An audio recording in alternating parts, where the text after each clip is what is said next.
تا کی میخواین این روش رو ادامه بدین؟ تا کی؟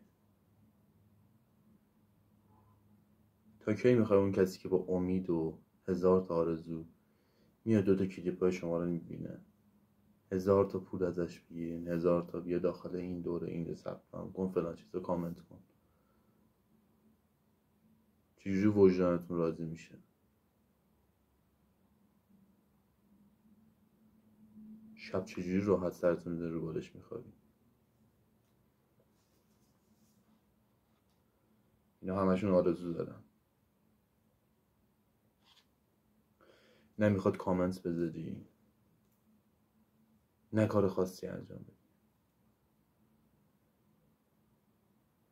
این حرفایی رو که میگن سریع پول در بیارین و فلان و بیسار، همه بریز دور. با همین گوشی تو دستت میتونی پول در بیاری.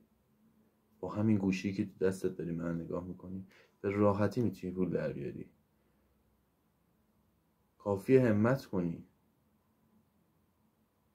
الان چیزی حدود ساعت 10:30 شب من تو آفیس دارم براتون این ویدیو رو ضبط میکنم. صبح، اول صبح با انرژی بیدار شو، شاداب باش، راحت. این من یه روش الان بهتون میگم خیلی راحت تر از اون چیزی که فکرشو کنین بتونین با همین گوشه تو دستتون پول در بیارین. دیگه نخواین فرازن میزنین فلانی انقدر بزن برام، انقدر واریز کن برام، انقدر فلانجا گیرم. نه، بذارین کنار این قضیه رو. تا کی؟ صبح پاشو، همت کن، با انرژی زیاد میری خیلی راحت نزدیکترین مالی که تو سطح منطقتونه.